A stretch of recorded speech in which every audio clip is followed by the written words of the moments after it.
habíamos avisado a Abril y yo, se nos ocurrió organizar esta mesa, al que le dimos como título el uso de fuentes primarias en la investigación histórica.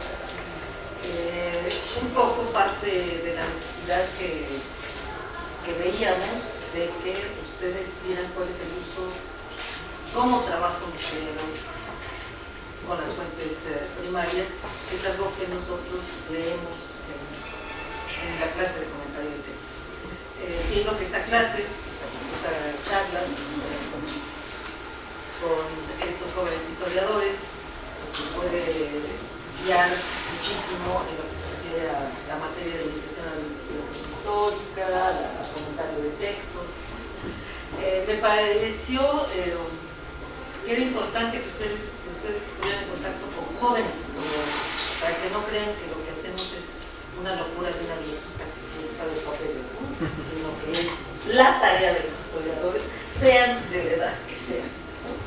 Entonces, amablemente, estos jóvenes historiadores aceptaron participar, muy entusiasmados, porque se trata de estar con los chicos de la licenciatura. Los tres son alumnos son alumnos de la facultad o de la UNAM. Entonces, tratamos de acercarnos a diferentes fuentes primarias para que ustedes tengan como más claridad de ese trabajo. Entonces vamos a empezar con Cruz García. Ricardo Cruz es licenciado por la Facultad de Ciencias Políticas y Sociales, particularmente comunicaciones, periodismo, para ser más precisos, y precisamente hizo un trabajo de carácter histórico en su licenciatura en esa facultad sobre el periódico Nueva Era, un periódico que se fundó durante el gobierno maderista. Este trabajo le valió un premio de conocimiento en el 2010 como mejor tesis sobre la Revolución Mexicana, que se había hecho en la UNAM. Bueno, que se presentaron al concurso. Después ingresó a la maestría y en la maestría hizo un trabajo sobre un periodista muy importante, Ireneo Paz, el periódico La Patria, que va del porfiriato a los principios de la Revolución, y que su fundador, sostenedor, director, redactor, que fue Ireneo Paz, el abuelo de Octavio Paz, un poeta. ¿Sí? En la actualidad es alumno del doctorado, está trabajando en otro periódico y otro periodista, El Tiempo, que es un periódico también del porfiriato a los principios de la Revolución, de corte católico, y que dirigió Victoriano Arroyos. Entonces, bueno, él trabaja como fuente fundamental del material periodístico. Te escuchamos. Muchísimas gracias a los tres.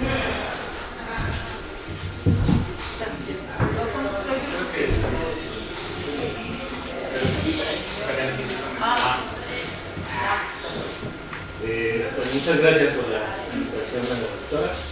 Es un gusto estar aquí con ustedes, con jóvenes que van iniciando en la carrera. Y bueno, la intención es justamente compartir, ¿no?, la experiencia de nuestras investigaciones. Particularmente a mí me toca la cuestión de las fuentes hemerográficas, ¿no?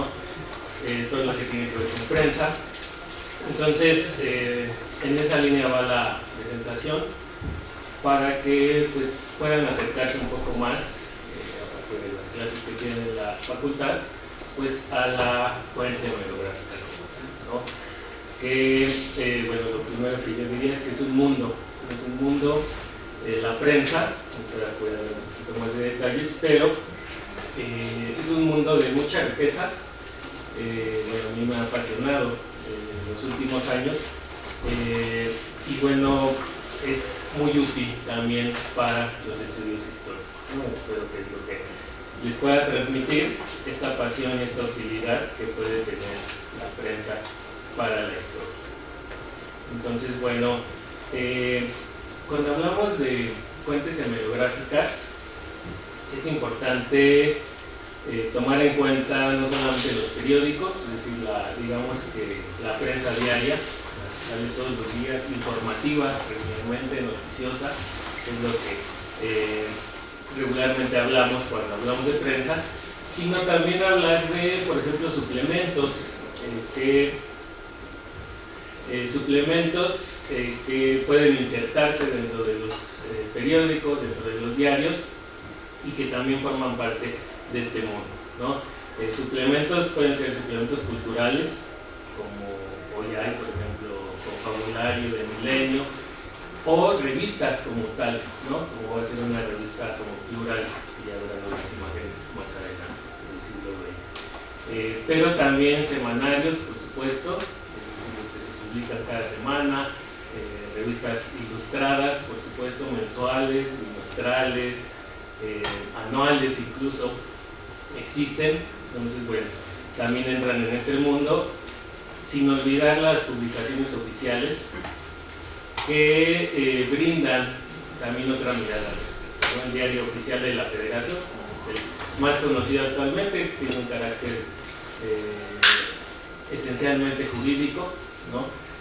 Pero hay muchas otras a lo largo de la historia que nos brindan también otra mirada, boletines de asociaciones médicas, por ejemplo, de asociaciones de abogados. Entonces, en general las publicaciones oficiales también brindan todo un mundo en la prensa. Y finalmente, algo que afortunadamente en los últimos años o décadas se ha empezado a valorar más son las historietas y las fotonovelas, ¿no? Que también entran en este mundo de las publicaciones periódicas, es decir, todas, digamos, las fuentes hemerográficas tienen que ver con publicaciones periódicas, ¿no? Y por lo tanto, pues historietas y fotonovelas entran también en este mundo que en sí mismo, el mundo de las historietas y fotonovelas en el siglo XX de manera particular, pues tienen un amplio espectro, ¿no?, que estudiar. Entonces, bueno, para empezar, es esta cuestión. Luego, de acuerdo con lo que yo he investigado, mi propia experiencia, me parece importante mencionarles estos aspectos para valorar la prensa como un elemento de estudio, ¿no?, desde la historia, por supuesto. Entonces, lo primero es que las funciones de los medios de comunicación, como para abordarlos, acercarnos a ellos, pues tienen que ver fundamentalmente, podemos detallar más estos aspectos, pero fundamentalmente es informar, educar y entretener, ¿no? Como habrán visto, en el siglo XX principalmente se consolida esta cuestión del entretenimiento, pero no quiere decir que no haya otros elementos como el informativo, el educativo, que está por ejemplo muy presente en el siglo XIX, y por supuesto en algunas publicaciones a lo largo de la historia, ¿no? Otro aspecto importante a considerar, si nos vamos a meter a estudiar la prensa, es que finalmente estos medios son constructores de significado, es decir, que estos contenidos de alguna forma contribuyen a dar sentido a nuestro mundo, ¿no? Es algo que quizá ya lo tenemos muy de nuestra vida cotidiana, pero si profundizamos un poco más, vemos que efectivamente la información, los contenidos nos ayudan a comprender y a dar sentido a nuestro mundo, ¿vale? Quizá podemos asimilar de manera más completa o rechazar incluso los mensajes de los medios, pero sin duda contribuyen a esta formación de sentido. Y por supuesto tienen que ver con una construcción del presente, de nuestra realidad cotidiana, ¿no? Es decir, la prensa nos ofrece esta ventana a nuestro presente cotidiano, ¿okay? Por otro lado, también es importante porque finalmente nos sirven para la toma de decisiones, ¿no? Desde cuestiones sencillas, y hablamos de sociedades, digamos, actuales y pasadas, desde cuestiones sencillas como cómo vestir, después de quizá ver el pronóstico del tiempo, hasta por quién votar, ¿no? Es decir, especialmente en tiempos electorales. Entonces, la toma de decisiones es importante porque la basamos en un, digamos, abanico de contenidos familiares, en la escuela, escolares, pero también mediáticos, y ahí la prensa toma un valor muy importante. Por otro lado, también funge como un medio de reproducción social, y esto ayuda mucho, típicamente en el campo de la historia, para ver justamente ideas, valores que imperan en un momento en específico, ¿no? Voy a hablar un poquito más de eso más adelante. Y bueno, en suma, nos dan una representación de lo que sucede en el mundo y de lo que es el mundo, ¿no? El mundo entendiéndolo como esta realidad que nos circunda, como también lo hacen desde que nacemos la familia, por ejemplo, que es el principal núcleo, digamos, que nos empieza a dar una interpretación del mundo, la escuela, la religión, por supuesto, y ahí entra también la prensa desde esta perspectiva. ¿Qué tomar en cuenta? ¿Qué pasó con la pregunta? Pero se movió. ¿Qué tomar en cuenta al estudiar la prensa desde la historia? Pues, por inicio, el contexto, ¿no? Siempre ver la prensa del pasado anclada en su contexto, ¿no? Sujeta a su contexto, dependiente de su contexto, para entenderla mejor y entender por qué están publicando esto y no otra cosa, ¿no? Y por qué se centran en un tema, en un personaje, etc. Entonces, bueno, eso es importante, de allí que podamos hacer un análisis diacrónico, es decir, un análisis de esta prensa con la prensa que le antecedió y por supuesto con la que le sucede, ¿no?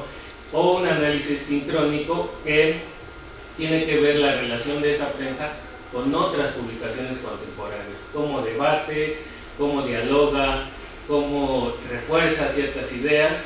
Bueno, es parte de este análisis. También algo que a veces se olvida es la legislación, ¿no? Tenemos una legislación de imprenta que tiene que ver con la libertad de imprenta, con códigos que se van generando y que, bueno, también son importantes porque determinan qué vemos y qué no vemos en la prensa hasta la actualidad, en los medios de comunicación, ¿no? Algo muy claro es todo lo que tiene que ver, por ejemplo, en la prensa y los medios con semidesnudos o desnudos, por ejemplo, ¿no? Que están regulados y que al final determinan qué ve el lector cuando compra una revista o un periódico. ¿Okay? Bueno, desde ese punto también es importante. Y bueno, establecer también que la periodización de la evolución de la prensa a lo largo de la historia no necesariamente debe estar supeditada a los procesos políticos, ¿no? A veces la prensa lleva su propio camino, lleva su propia evolución vinculado con cuestiones tecnológicas, cuestiones que tienen que ver con el ejercicio periodístico en sí y no tanto con procesos políticos, ¿no? Entonces, bueno, es importante también establecer este matiz. En cuanto a factores internos, bueno, ver qué motiva el surgimiento de un periódico, de una historieta, de una fotonovela en cierto momento específico, ¿sí?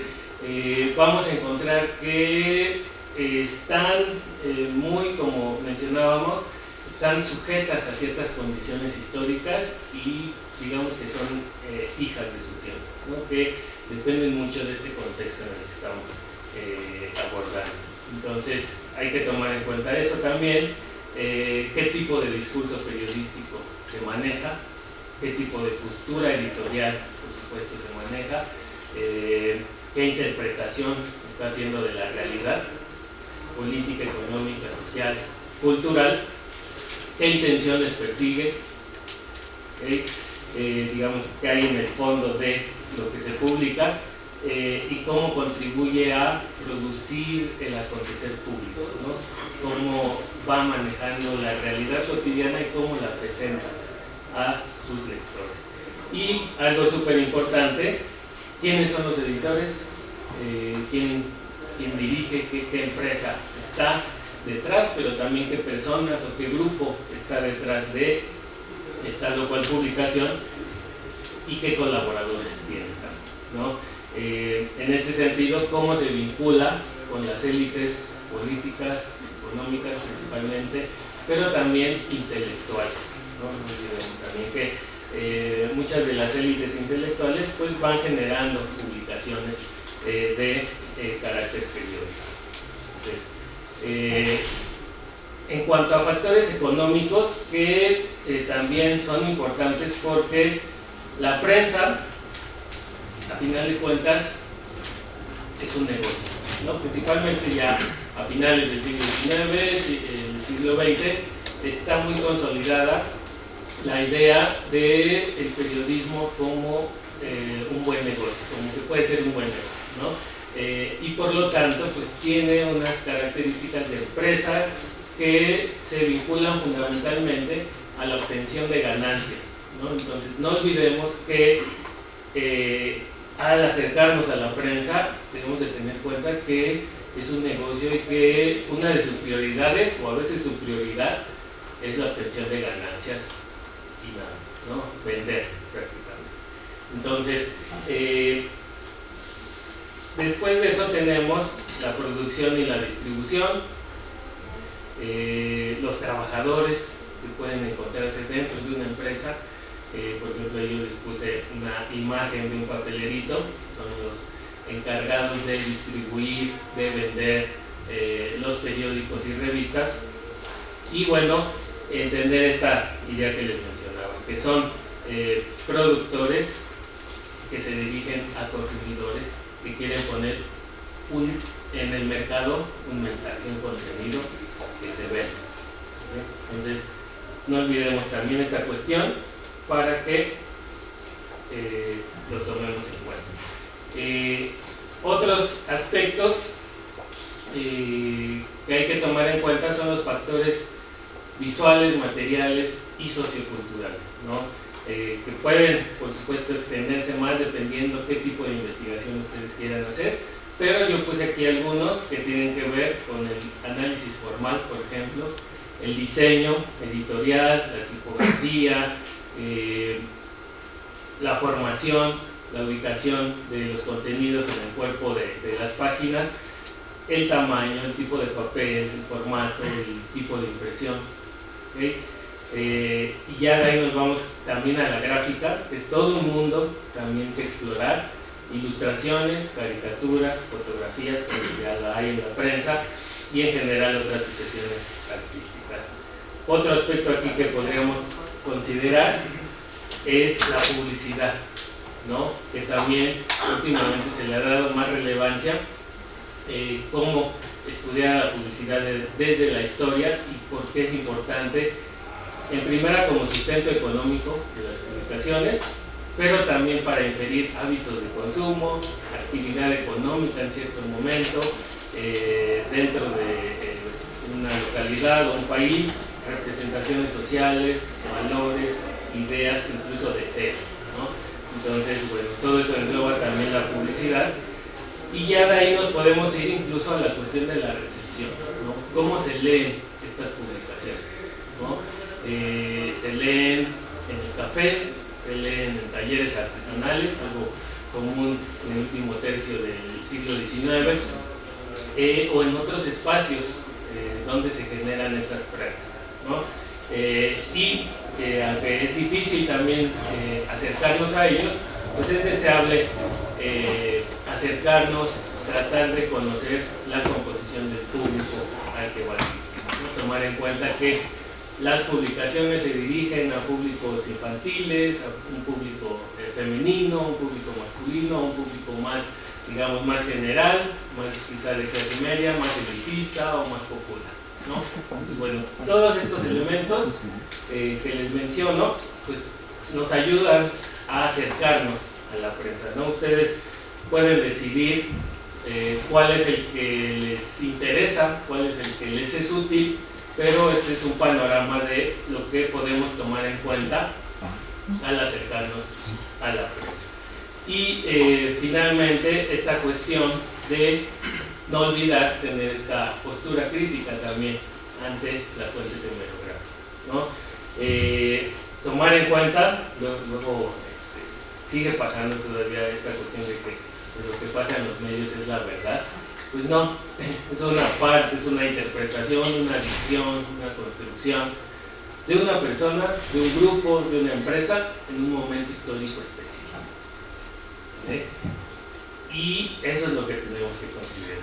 Entonces, me parece que es más importante determinar el cómo y el por qué se publica tal o cual contenido, más que hacer o tomar en cuenta meramente la superficie, ¿no?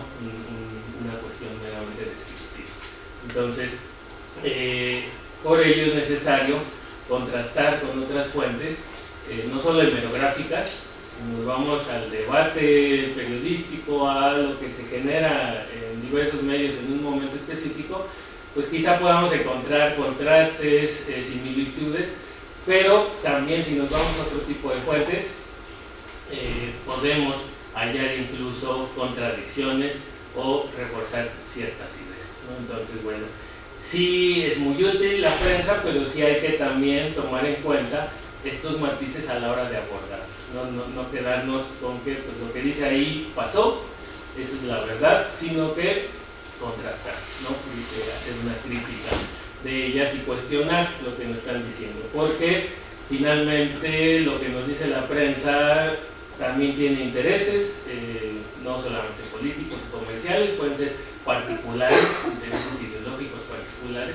Entonces, bueno, valorar todos estos elementos que construyen lo que estamos viendo en la prensa, ¿vale? Entonces, bueno, eso es lo que en principio yo les comentaría. Ya podríamos detallar más y ejemplificar algunos aspectos también más adelante.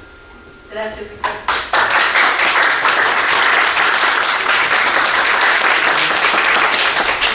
Generalmente en las mesas redondas se escucha a todos los participantes y después vienen las preguntas.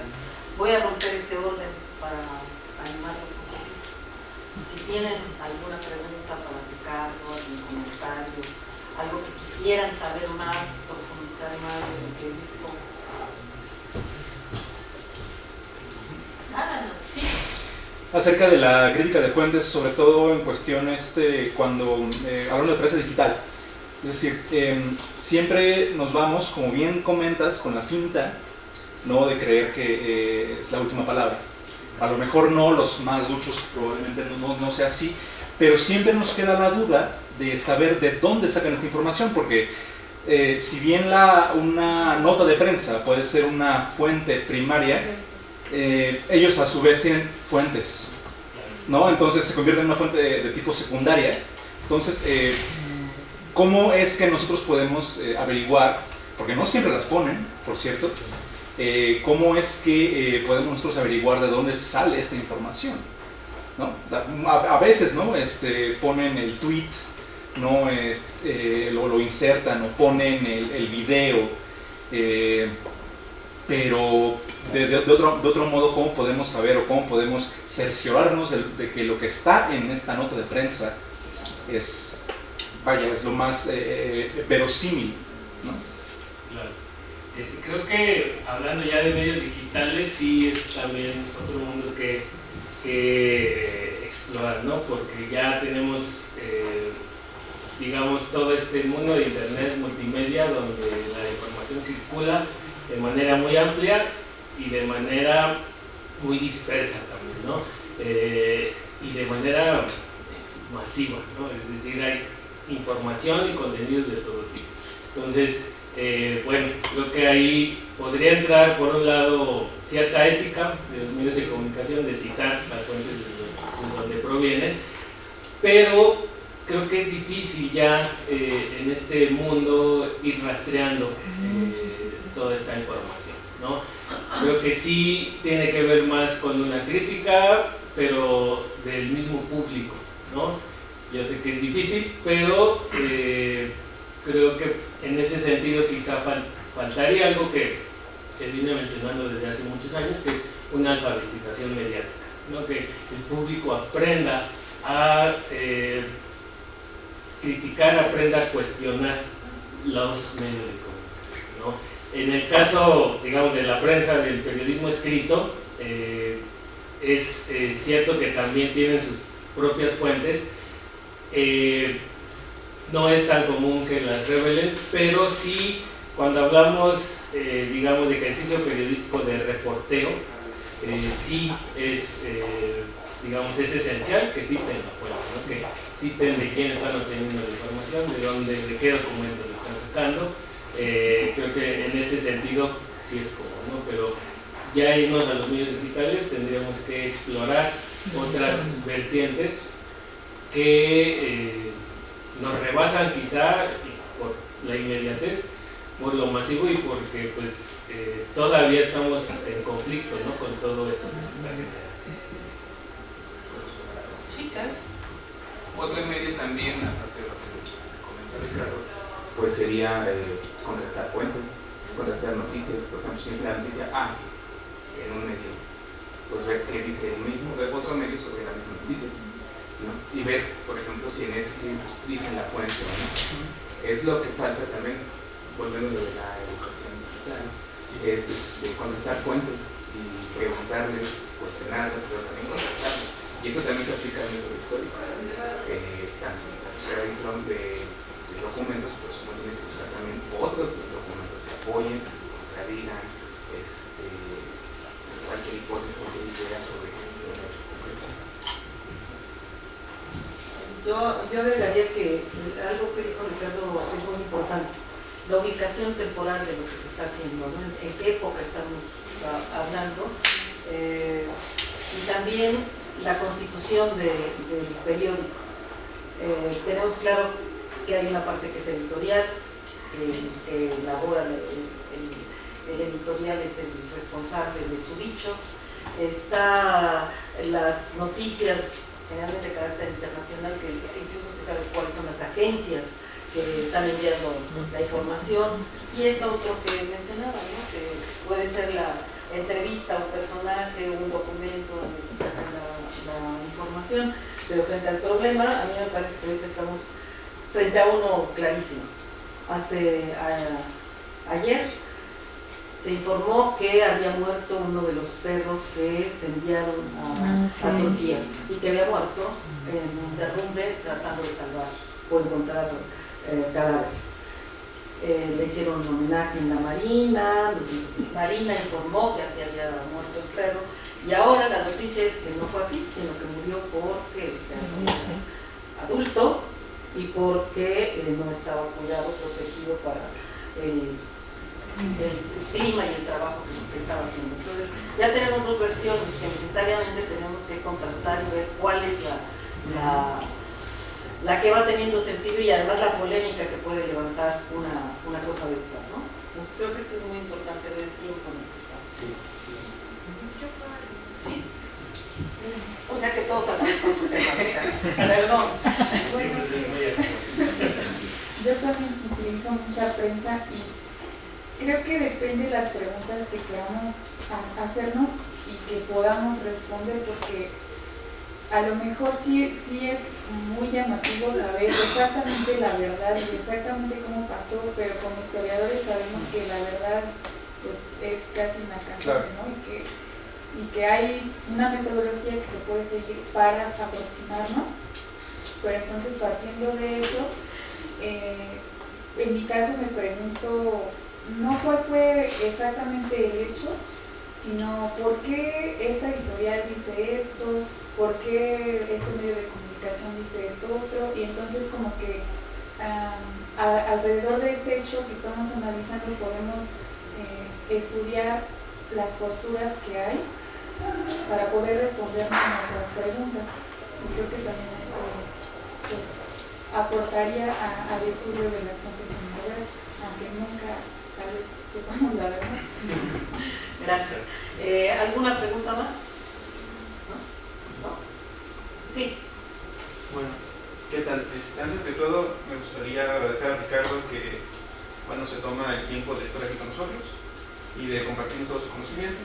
Y bueno, yo tengo dos preguntas. La primera es preguntar acerca de si hay materiales hemerográficos en donde podamos encontrar cosas relacionadas a la vida judicial de la capital a inicios del siglo XX. Voy a concretar un poco más. Por ejemplo, cosas como anuncios de peritos intérpretes o cosas por ese estilo.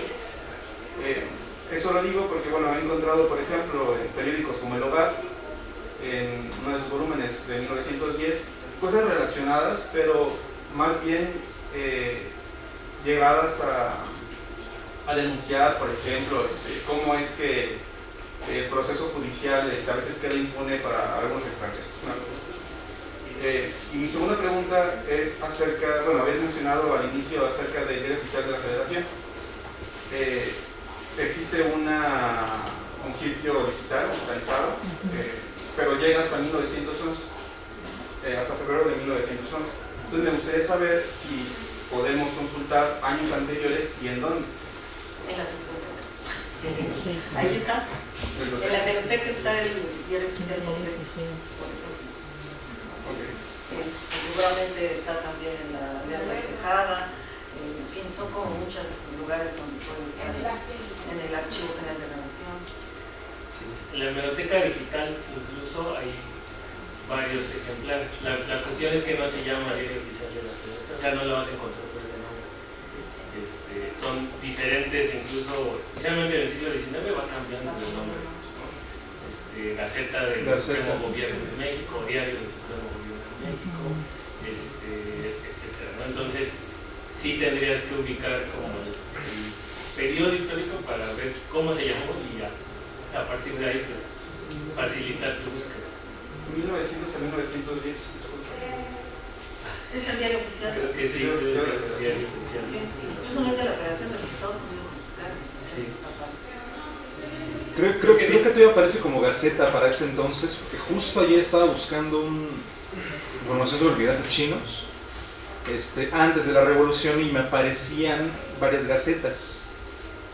Entonces, es que pueden ser estatales. Yo tengo consultado Diario Oficial para antes de 1910. Sí, exacto. Sí, ahorita recordé si es así es como tal Diario Oficial.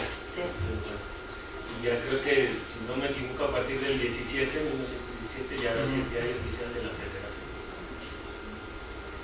Pero sí, nada más por el nombre.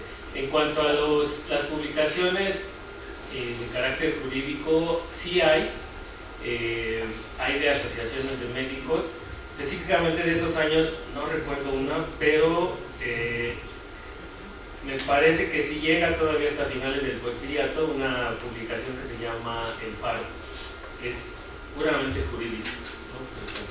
Y se publican, por ejemplo, sentencias, edictos, juicios completos. Entonces sí, creo que es una buena fuente para ese tipo de temas. Y ya un poquito más adelante hay publicaciones más especializadas, ya de los 40, por ejemplo, como Criminalia, que es de criminalística, ¿no? Pero también publican información judicial, jurídica, casos y bueno, discusiones también legales. Por ahí puedes encontrar. Muchas gracias. Vamos a seguir con las participaciones para dar paso. Al final, si quieren, volvemos a alguna pregunta que se les ocurra. A continuación tiene la palabra la maestra Marisol Hernández. Ella estudió la licenciatura en Acatlán, en esta universidad, la Facultad de Estudios Superiores de Acatlán, y la maestría la hizo en nuestro posgrado de aquí de la Facultad de Filosofía y Letras del Instituto de Investigaciones Históricas. Actualmente es alumna del doctorado. Ella ha trabajado profusamente el tema del cólera, esta enfermedad, a través del tiempo. Entonces ha ido avanzando en ese trabajo, ha hecho aportes muy interesantes y ahorita está trabajando la etapa contemporánea en su tesis de maestría lo hizo para fines del siglo XIX. Entonces, escuchamos. Ya nos va a hablar de los documentos, el tema de la salud en los documentos, ¿no? En las fuentes documentales. Buenas tardes a todos y muchas gracias por invitarnos. Si mi tema es sobre la salud en las fuentes documentales, pero como lo decía la doctora, he trabajado mucho en cólera, entonces prácticamente voy a presentarles mucho de esta enfermedad, porque quiero hablarles pues también de algo que ya conozco y que he trabajado para compartirles mi propia experiencia. He utilizado diversas fuentes como la bibliografía, tesis de la Escuela de Medicina, fuentes de archivo, también literatura y algunas imágenes. No quiero ahondar demasiado en bibliografía porque ya nos hablaron bastante, pero bueno, diré que dividí en dos partes, ¿no? Primero en diarios, que pues son, ya saben, los periódicos comunes y corrientes de circulación diaria, y las fuentes, la bibliografía especializada, ¿no? Como las revistas que ya nos hablaba Ricardo, por ejemplo, de grupos de médicos o de escuelas. Les traje un ejemplo de un diario que se llama La Luna del Vulcano, que es en 1834, justo acaba de llegar el cólera en 1833 por primera vez a México, y dice: Gómez Farías atrajo, cual luminoso cometa, el cólera y la miseria, la inmoralidad y la tiranía, el espionaje y la traición, la ignorancia y el sacrilegio, la exaltación de los delincuentes y la depresión de los honrados, el triunfo de la canalla soez y el abatimiento de la porción escogida, el terror y el luto de las familias, las proscripciones, el llanto, la muerte bajo mil y mil formas horrorosas. O sea, ¿qué nos dice esto? Como ya nos decían, siempre detrás de un diario pues hay una editorial, hay intereses políticos.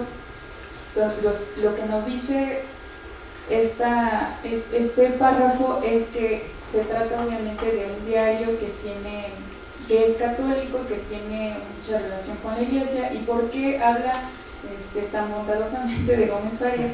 Pues porque justo llegó la epidemia, y en esa época pues todas las enfermedades se veían como azotes de la humanidad, especialmente las enfermedades epidémicas, que era como un castigo divino para el ser humano. Entonces, por eso, como Gómez Farías acababa de lanzar sus reformas liberales en ese mismo año, que le restaban poder a la iglesia, pues por eso se expresan de esa manera, ¿no? Sobre las revistas especializadas, les quiero hablar que especialmente trabajo mucho con la Gaceta Médica de México, que es precisamente un órgano de difusión de un grupo que es la Academia de Medicina, que se fundó con otros nombres desde 1836, me parece, y sí existen en los archivos estos diarios que sacaban, estas gacetas, pero con otro nombre, como periódico de la Academia de Medicina, y así fue variando, pero ya fue más estable desde 1864 y se sigue publicando hasta la actualidad. En esta revista pueden encontrar muchísimos temas si les interesa la cuestión de la salud, porque abarcan muchas ramas de la medicina, como la higiene, la terapéutica, la patología, incluso medicina legal, donde ahí, por ejemplo, igual se publicaban muchos juicios acerca de este tema más aplicado a lo forense, también de higiene. Y bueno, por ejemplo, aquí este artículo habla de cómo se aplicaba la cocaína a los pobres animalitos, les hacían inyecciones a los conejos para saber sus efectos. Y este otro es un periódico de la Escuela de Medicina, que también fue muy prolífico desde 1879 hasta 1914, y este es un ejemplo de cómo circulaba la información en todo el mundo, porque no solo publican información de médicos mexicanos, sino que tenían conexión con otros médicos tanto en Europa como en otros países de América. Entonces, esto me pareció muy importante para conocer la visión, por ejemplo, durante una pandemia de cólera en otros países y los tratamientos que se utilizaban o las maneras de prevenirlo en otros países.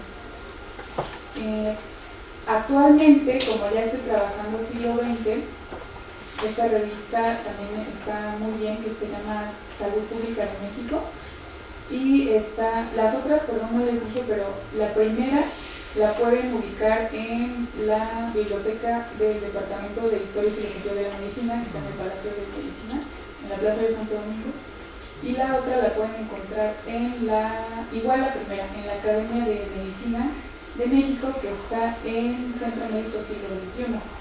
Y esta de Salud Pública de México la pueden encontrar también ahí, pero si no, está prácticamente toda en línea, y tiene temas también sobre muchos ramas de la medicina, pero especialmente de la salud pública.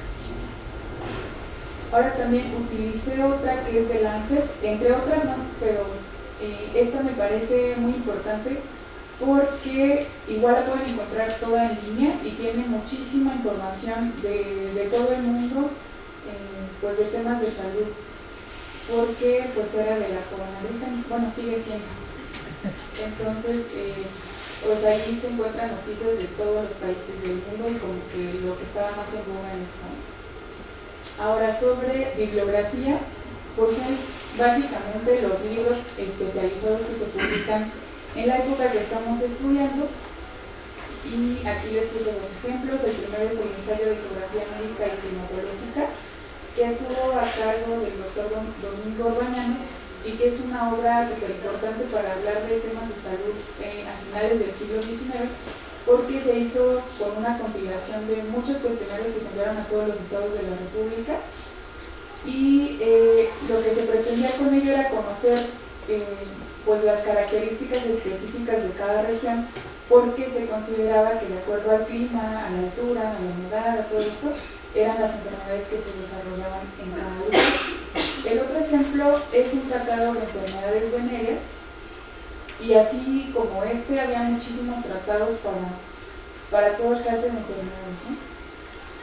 Ahora, las tesis también se me hacen una fuente súper importante, pero claro, a todas las fuentes tenemos que aplicarles una crítica. No podemos tratar a una tesis como si fuera una fuente bibliográfica, porque pues no tienen como el mismo nivel académico. Igual dentro de las tesis siempre hay que ver qué tipo de tesis es, porque la escuela de medicina recibía muchísimas tesis o memorias para varios propósitos. A veces era para recibir el título de médico, si se había estudiado en esa escuela, o en este caso, por ejemplo, que es una tesis sobre el cólera asiático, fue de un español que llegó de Sevilla a México para recibir, o sea, él ya era médico, pero quiso recibir el título aquí también de la Escuela de Medicina. Y hay otras tesis que las escriben profesores para poder recibir, bueno, dar una materia en la escuela. Entonces como que hay que ver quién las hizo y cuál era el motivo, ¿no?, de la tesis, pero siempre es muy importante ver pues cómo en ese momento en una escuela se generaba conocimiento nuevo o qué tipo de conocimiento, ¿no? Sobre los documentos de archivo, les puedo hablar del archivo de la Secretaría de Salud, del de la Ciudad de México y de la GN. Como no se pueden tomar fotos en el de salubridad, pues les traje un fragmento que se les leo rápido, que es sobre un acta de sesión, igual en un contexto de epidemia, pero en 1850. Y dice: para destruir los miasmas orgánicos que muchos de ellos dan al aire propiedades deleterias, los ha propuesto como medios desinfectantes, y el café tan solo por haberlo recomendado el doctor Federico Speber, aunque de esto no tiene pruebas, así como tampoco asegura que el cloro y los cloruros destruyan o neutralicen el miasma colérico. Y gracias a esos documentos podemos ver cómo en estas actas de sesión, día tras día, porque en tiempos de epidemia se sesionaba diariamente en el Consejo, podemos ver cuál era la comunicación desde los médicos hacia el gobierno del Distrito Federal y hacia el ayuntamiento también.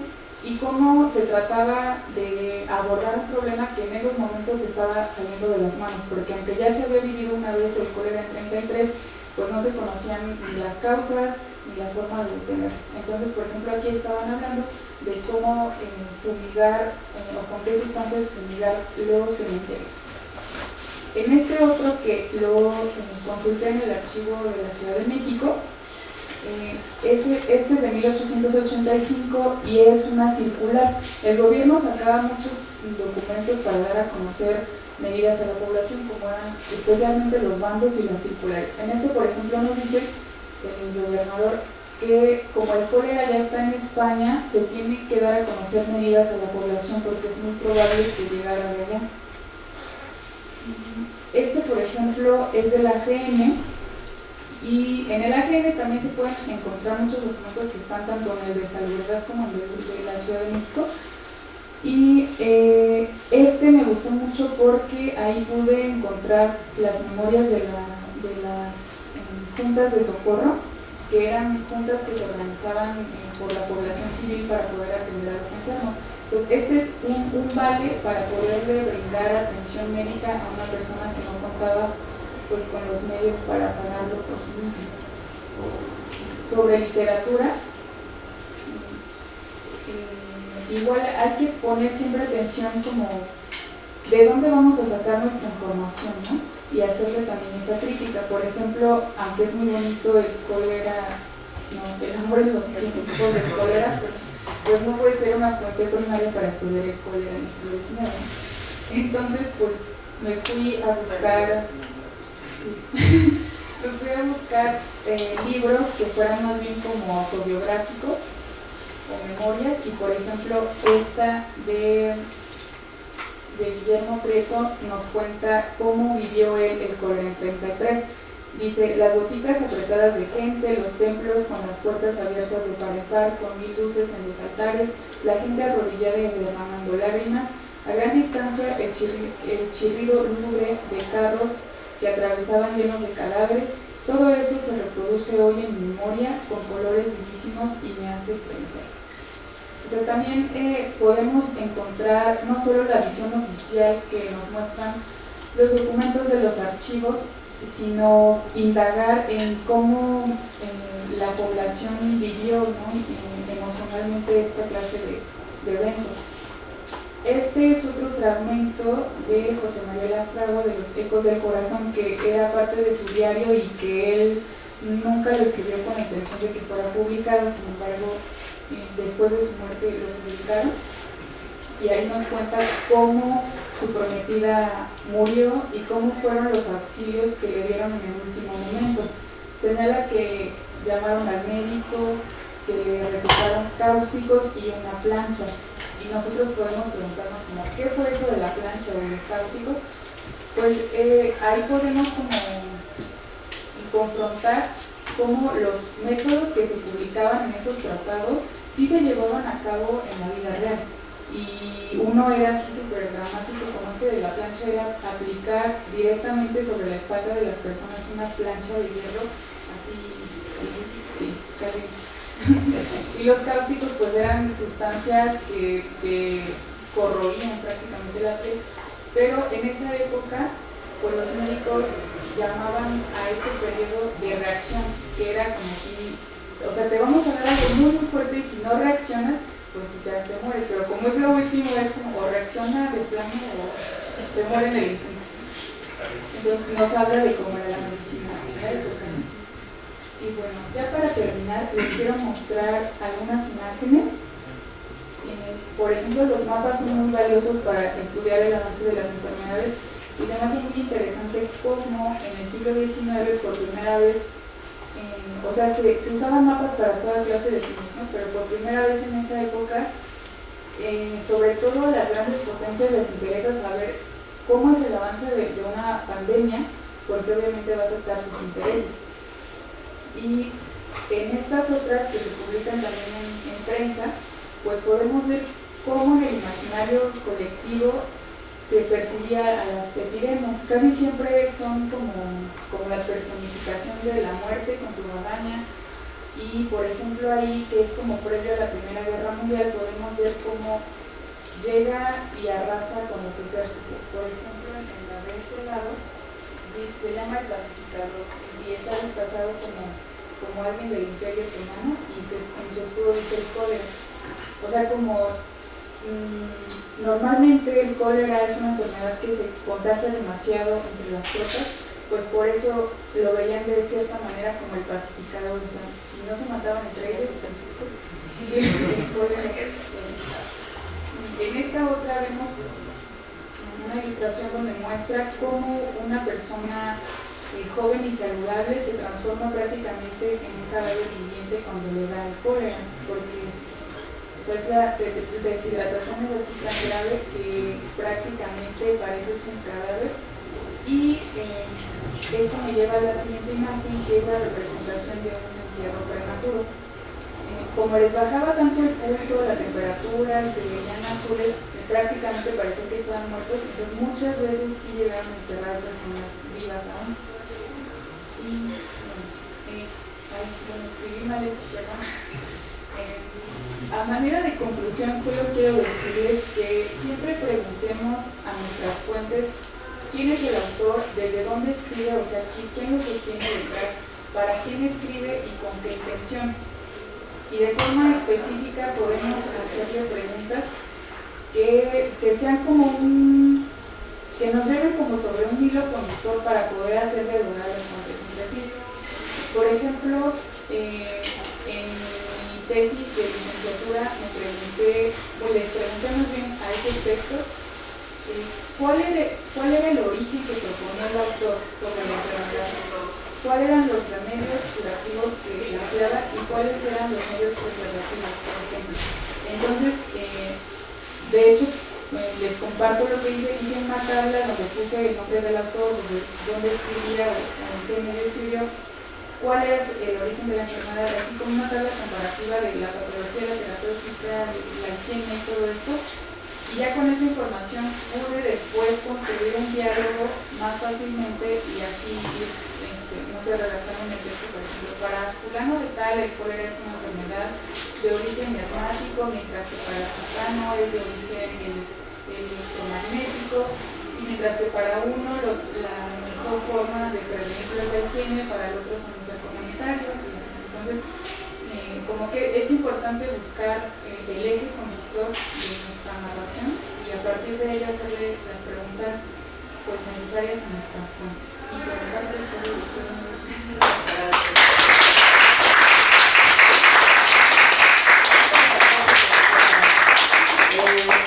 preguntas. Quedamos consternados con los ataúdes. ¿No? ¿Nadie? Sí, René. Comentaron que no se podían tomar las fotos del archivo. ¿Hay algunas otras limitaciones de consultar archivos médicos que no se den a la hora de consultar, por ejemplo, la hemeroteca o el archivo general? Pues es bastante raro porque casi todos los archivos te dejan pero en la desarrolladad nadie tiene por qué, porque a veces es muy cansado y estar ahí todo el día sin hacer bueno, sí.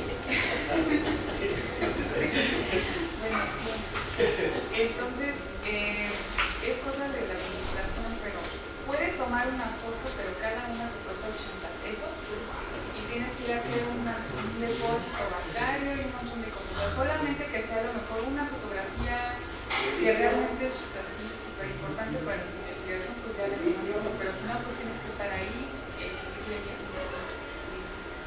Pero fuera de eso, todos los demás se pueden consultar. En la Academia de Medicina, por ejemplo, ahí tienen muchísimas revistas desde el siglo XIX hasta el XX. Y ahí no hay restricciones de tomar fotos o escanear.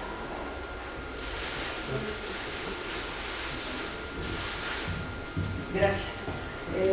Varía muchísimo, es una determinación de los archivos, cómo funciona. El AGN puede permitir muchas fotografías, pero hay ciertos materiales que no se pueden fotografiar por o el estado en el que se encuentran. En algunos otros lugares ya está digitalizado, lo que consultas es lo digitalizado en un documento directo. Ahora, no es solo México, en España no te dejan sacar fotografías, ¿no? ni de goma, pues. Ellos en todo caso lo digitalizan con un cierto desorden. Entonces, lo que ustedes están presenciando en la actualidad es un paso de una forma de investigar en donde pues siempre había que ir al archivo y sentarse ahí de las 9 de la mañana a las 4 de la tarde que cerraban y sacar todo lo que se podía en fichas, las famosísimas fichas. O la biblioteca. Ahora tienen como otras facilidades y que tienen que enfrentar esa problemática. Es decir, ahora toman imágenes y lo que tienen es un archivo de imágenes que luego tienen que trabajar de cualquier manera. No es que ya lo tengo y ya salió la información sola, ¿no? Es decir, tienen que darle un tiempo para trabajarlo en otra parte. Conversando el doctor Ibarrola y yo sobre este problema, hemos llegado a la conclusión que de una hora de trabajo fotografiado se requieren 6 horas de trabajo aparte, ¿no? En casa, mínimo, para poder sacar la información. Y luego piensan, ya fui al archivo, tomé las fotos, ya. Bueno, lo que tienen es una enorme cantidad de imágenes, ¿no? En fin, muchísimas gracias. Ahora tiene la palabra Nicolás Olivos. Él trabaja ya trabajó para su tesis de licenciatura en un tema muy interesante, pues que es el nacional, el partido fascista nazi en Alemania, la relación diplomática, los ministros que estaban en Alemania durante el ascenso del nazismo en Alemania, y utiliza pues, fundamentalmente todas estas fuentes de las que se han hablado, pero fundamentalmente la fuente diplomática, que es la documental. Es sobre la que nos va a hablar. Gracias, doctora, por la invitación y a ustedes por estar aquí. A mí me entusiasma mucho hablar con, mayoritariamente, supongo, gente del primer año de la carrera. Él tomó comentarios de textos. Yo tomé comentarios de textos con la doctora Maquego. ¿Sí me odió? No, al contrario. Yo siento que la doctora me dio un problema. Una clase muy dura, pero que forja el carácter de mi otro maestro, el doctor Ibarrola. Bueno, como comenta la doctora, para el campo de tesis yo trabajé principalmente el archivo diplomático, cuyo acervo principal es el archivo histórico diplomático Genaro Estrada, de la Secretaría de Relaciones Exteriores, que para mayor información les invito a visitarlo. Está en Eje Central y Ricardo Flores Magón, justo enfrente de la Plaza de las Tres Culturas en Tlatelolco. Es un archivo muy grande, muy bien organizado, y donde se trabaja, yo creo que muy a gusto. La gente que labora ahí es muy atenta, siempre te puede dar una guía cuando estás muy perdido. y bueno, casi siempre están los documentos, y no están por otra parte o por otro investigador, casi siempre están los documentos disponibles en muy buen estado, muchos, por lo menos los que yo vi, son de los años 1930. ¿No? Es un acervo histórico impresionantemente grande, abarca de 1821 a 1925. Entonces va a haber una cantidad de temas increíble. Bueno, yo les invito a visitar, por lo menos para conocerlo. A diferencia de las personas que me precedieron, pues me toca presentarles una especie de documento, quizá en el primer punto menos interesante, porque pues sí, porque parte no de un proceso científico, ¿no? Una revista médica, o de la prensa, que bueno, no sé, es interesante por sí mismo, sino que es parte de una red de información del gobierno, son archivos burocráticos. Entonces, principalmente se pueden encontrar cosas que le rompen el corazón a uno de primera vista, como esto que les tengo aquí en la primera imagen, que es básicamente un acuso de recibo. Sí, recibí su informe, muchas gracias, y ya. Ay, gracias por todo. O sea, es cuando llega uno con el legajo al archivo y se los da, Dices, ok, aquí tengo un mundo, un mar de información, ya tengo mi tesis lista. Y te encuentras que la mitad son esto.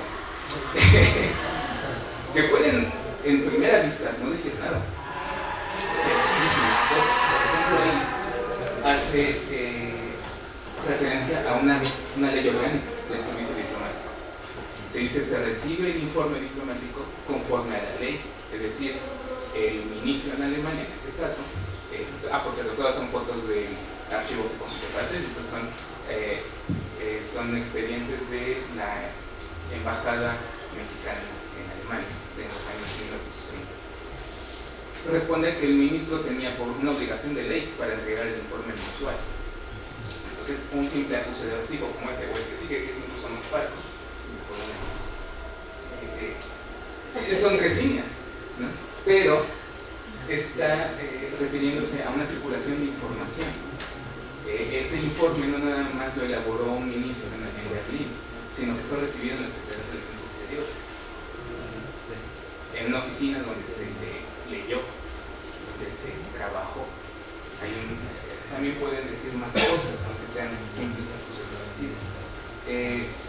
En la Secretaría también podría decirse que hasta incluso en documentos así como digamos que a simple vista parecen simples y algo no interesantes, puede haber información muy relevante. Por supuesto. Como por lo que leí en el anterior y en esta, están comunicando situaciones de Alemania, por ejemplo, me imagino yo, 1972, que apenas está viendo esto de las elecciones de presidente, Hitler, a lo mejor que esté por esa zona, algo así como que está informando que va a haber un cambio radical, van a informar en algún momento en nuestro país, incluso antes de que pues, se enteren los demás.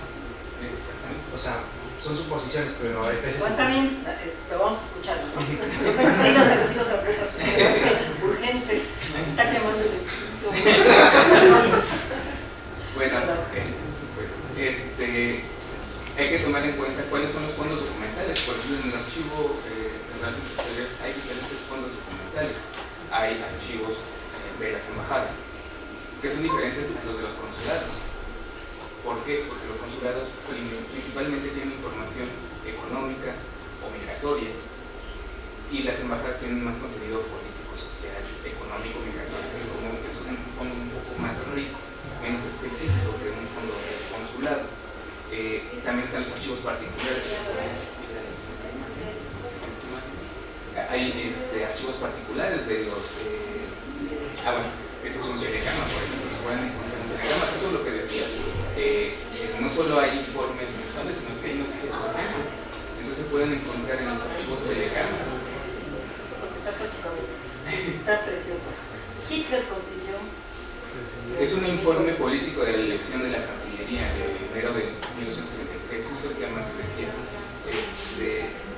La importancia de esta información hizo que el ministro no solo enviara un informe, sino que el día de la noticia envió un telegrama. Era una noticia importante que consideraba el diplomático para que lo conociera el gobierno mexicano. O que es el sobre el informe político, es una gráfica que me pareció muy bonita porque está hecha a mano. Es una gráfica hecha a mano. Los nombres de los partidos, de hecho, son pequeños pedacitos de papel sobrepuestos. Es un documento muy bonito. Es un documento de trabajo, ¿no? Que es un apéndice, un apoyo al informe. O se pueden encontrar documentos más técnicos. Es un informe económico, donde hay gráficas de desarrollo económico en Alemania. Esos son documentos que se pueden encontrar un poco más en los archivos consulares, por ejemplo. Igualmente, las gráficas son pedazos de papel sobrepuestos en una hoja mecanizada.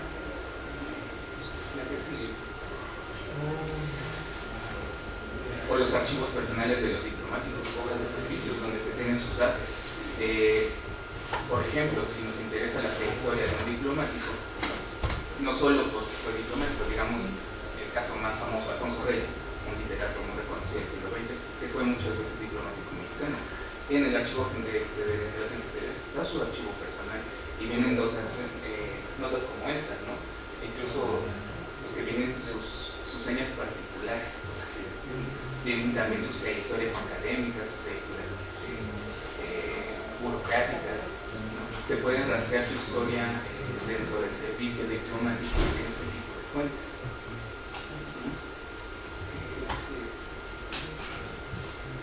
O documentos realmente que son, puede ser hasta de uso estético, ¿no?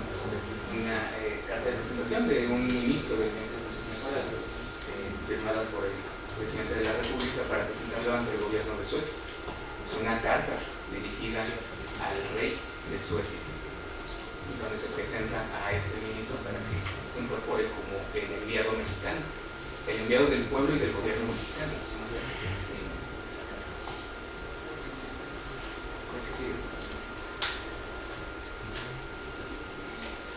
Bueno, siempre tienen como consejo, creo que lo hemos repetido a lo largo de esta mesa, tienen que hacerle las preguntas a los documentos. Son 5.000 metros lineales de documentos que dicen que tienen el archivo de relaciones exteriores. Es tan grande como este edificio.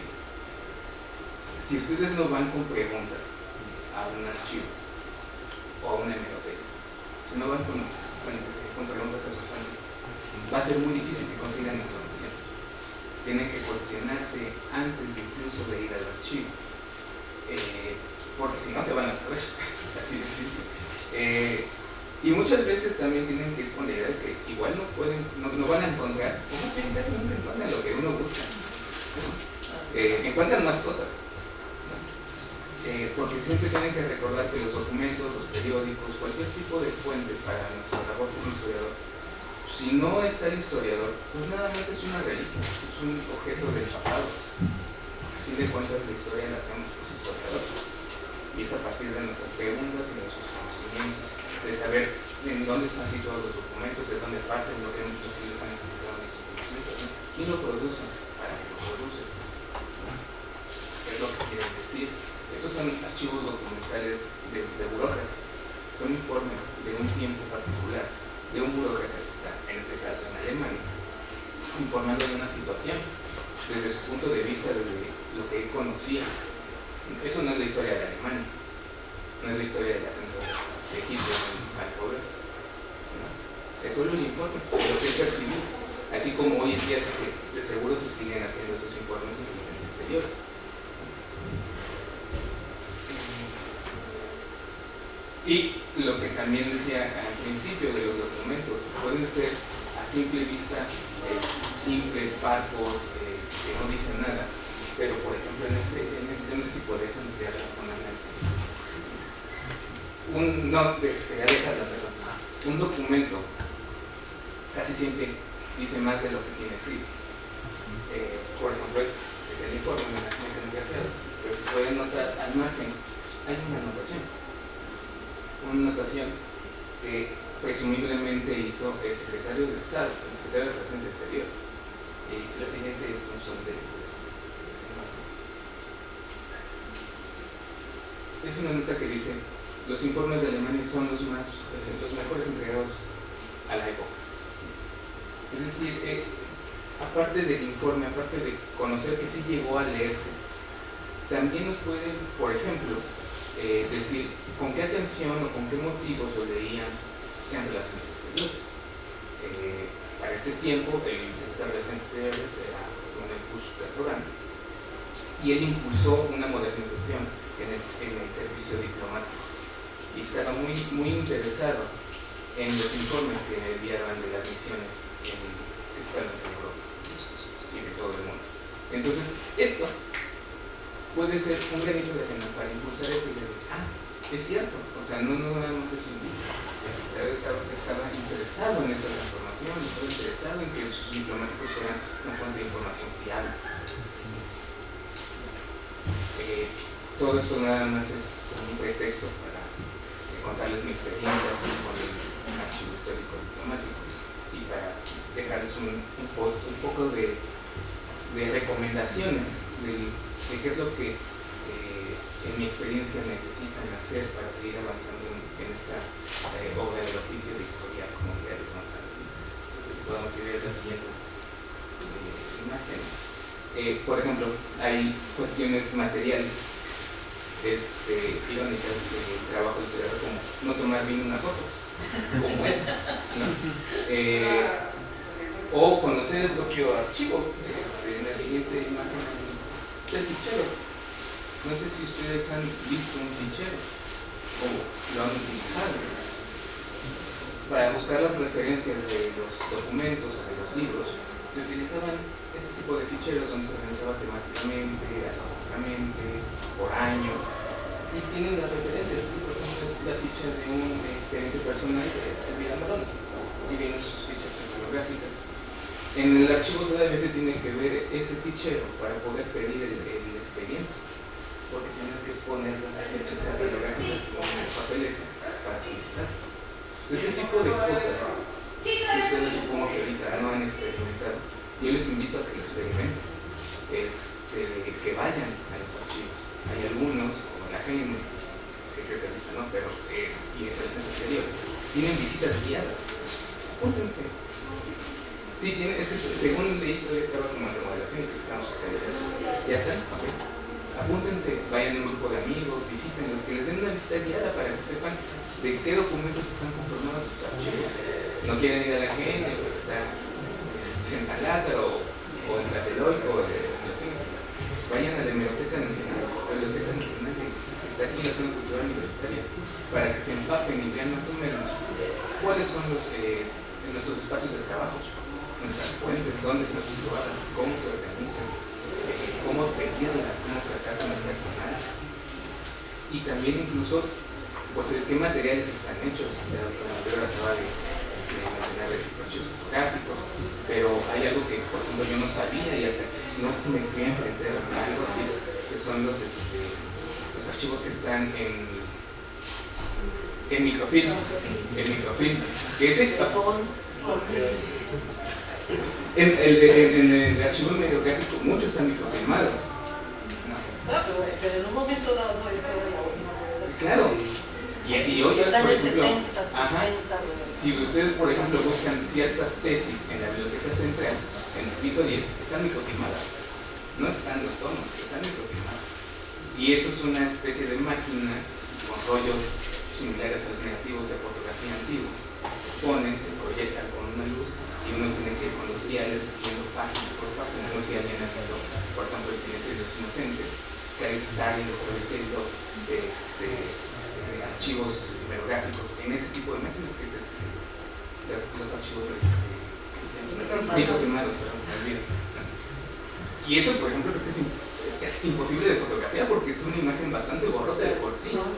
Y es muy caro también. O sea, si tú sacas tu teléfono y haces así a la página de microfilm, no te va a salir.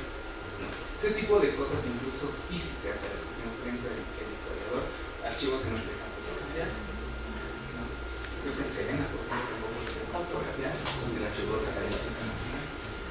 Son expedientes más delicados, por así decirlo. Entonces, ese tipo de cosas, yo los invito a que visiten los archivos.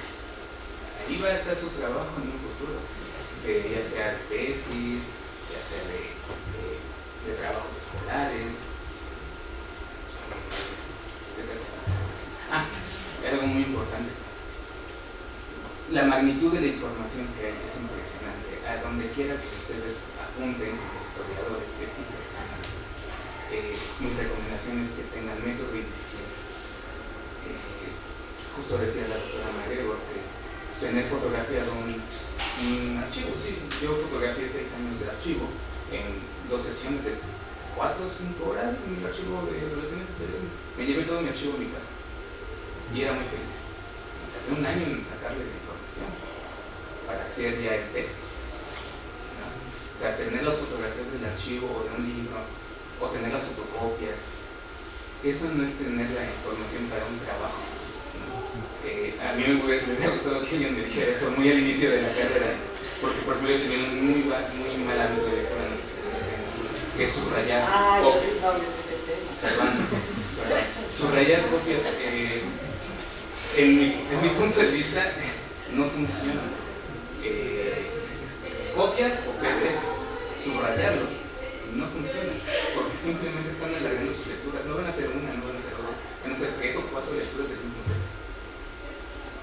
Lo que mejor funciona, y eso siempre se lo voy a agregar a la mayoría de los estudiantes, es sacar fichas de trabajo, ya sea para sus textos de trabajos de semestre o para cuando ya vayan a algún archivo o alguna biblioteca, ya sea en computadora o en papel, una hoja doblada, media carta, y sacar la información.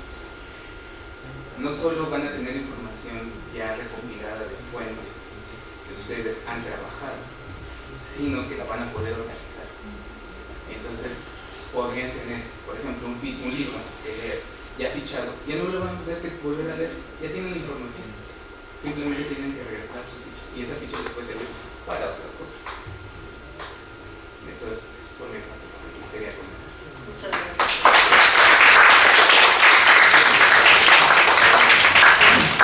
¿Preguntas para Nicolás o para cualquiera de los integrantes de la mesa? Sí. Bueno, es para Nicolás. Igual agradeciendo conocimientos, consejos y sobre todo esta motivación, ¿no? Que es como lo último que va lanzando. Igual dentro de la línea de estos consejos, ¿no? De estas ideas de primeros acercamientos. Yo he tenido la oportunidad de ir al archivo diplomático en algunas ocasiones y es muy, bueno, yo pienso es muy diferente, por ejemplo, a la que o sea, desde que entras hasta cómo se consultas, a que por ejemplo la AGN tiene un buscador que es la guía general, en donde puedes como darte un primer asomo, y ya vas a corroborar la interpretación y después ya vas al archivo. Bueno, yo la experiencia que he tenido en el archivo diplomático es que, bueno, tengo una idea de lo que quiero, me voy a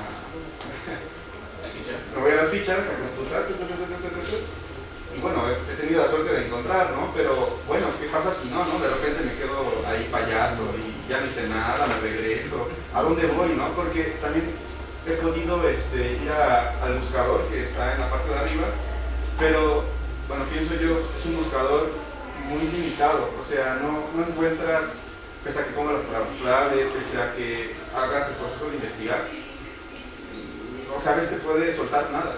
Entonces, ¿cómo es que te das un primer acercamiento para, por ejemplo, fondos de embajadas, de consulados, delegaciones, ¿no? Que es más de inicio del siglo XX, de estos fondos particulares, personales?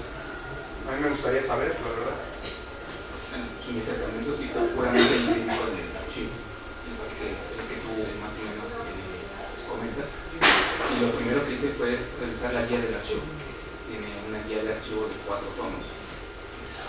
Que bueno, también no es que diga todo sobre el archivo, por supuesto, pero es un primer acercamiento, ¿no? Para saber justamente cómo están configurados los fondos documentales del archivo. Y después descubrí el maravilloso fichero. Y pues ahí está primero en el fichero, porque está catalogado por siglos, me parece, son los siglos, el 29 y el 20, y luego por orden alfabético. Y bueno, yo nunca voy a dejar en saco roto, pues, preguntarle a los encargados del archivo. Ellos, más que nosotros, conocen cómo está configurado, los secretos que puede estar guardando. Entonces, siempre se puede consultar con ellos. A lo mejor los sistemas de búsqueda de información no son tan buenos como los de la AGN, pero pues, no todos son de la AGN, no todos los archivos de ahí hay cosas peores, por así decirlo. Entonces, uno se tiene que buscar justamente el oficio, el colmillo, ver cómo es que entras al archivo, buscas, incluso hasta hacerse amigo del archivero, del archivista, ¿no? Gracias. A ver, en ese sentido, yo creo que a lo mejor nos falta en la facultad hablar un poco más de los archivos, la clase de iniciación de investigación histórica, donde pudieran introducirse este tipo de cosas. Los archivos no son inicialmente reunidos para consulta pública, que es la tarea fundamental que tienen ahora, sino para consumo de las propias dependencias, ¿no? Entonces, a lo largo del tiempo, la archivística también tiene una transformación, van cambiando sus sistemas. Entonces, ahora se ha procurado en los últimos tiempos respetar las formas que ya han existido de catalogación en vez de cambiarlas, pero hubo una época en que no, en el momento que se entraba a modernizar al archivo, vamos a remover todo y entonces clasificaciones anteriores ya no se correspondían con las actuales, etcétera, se fueron haciendo como muchos desórdenes. Entonces a veces lo que es muy confuso en el archivo diplomático es la forma en que se catalogó, porque está sumamente atomizado. Estoy de acuerdo en todo lo que dijiste, lo amable de la gente, que se localiza, que tal cual, es una fuente que yo he utilizado, la diplomática, pero es muy, muy atomizado. Entonces lo dividieron de una manera que a veces es muy difícil imaginarte cómo, entonces sí tienes que hacer un esfuerzo de cómo buscarlo para poderlo encontrar, es decir, inventarte palabras, no las que te sugieren, sino las que tú crees que pueden. Por ejemplo, era famosísima la anécdota cuando yo era joven, que quien iba al archivo diplomático a buscar Victoriano Huerta, pues no encontraba por la H absolutamente nada. Y estaba en la U de usurpador. Bueno, esto da una idea de estos procedimientos, ¿no? Entonces, sí tienes que ingeniártelas como para ver de qué otra manera lo podrías decir y de qué otra manera, pues un poco como le hacen en el Google, o claro que es más eficaz Google, pero eso, ¿no? Y cómo lo busco para que me dé la información. Creo que ese sería como uno de los secretos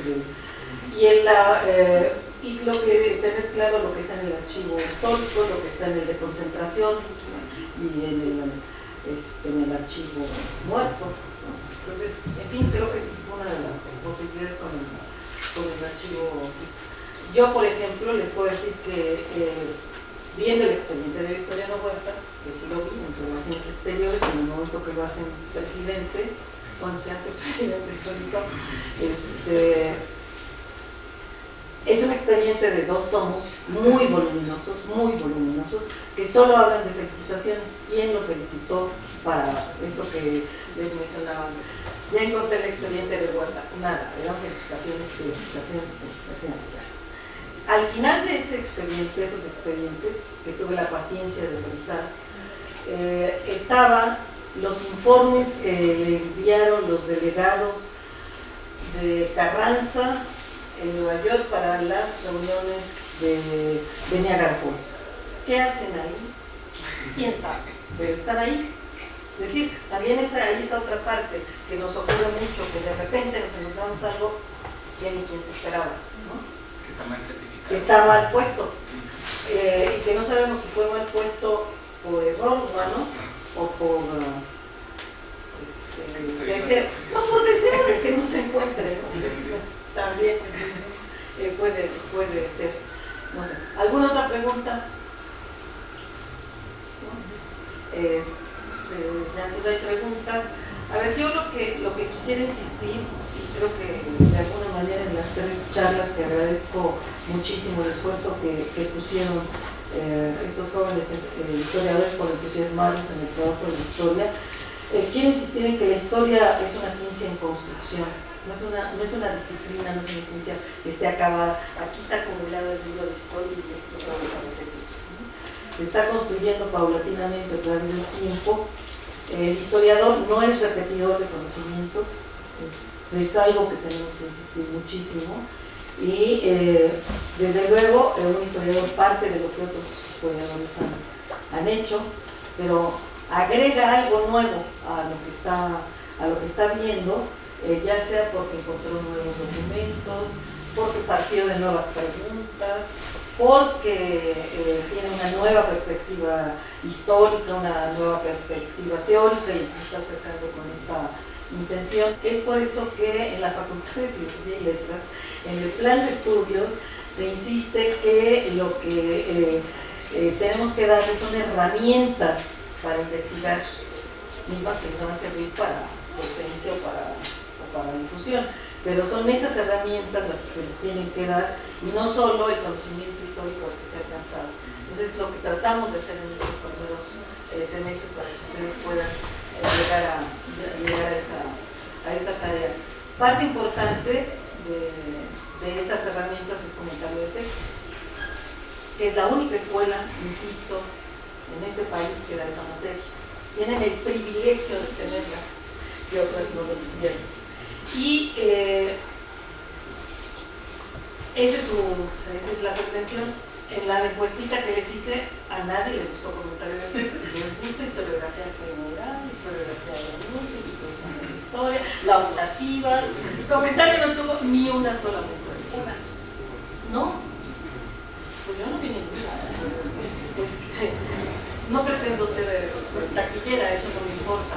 No, lo que quiero es que entiendan la importancia de la materia, no de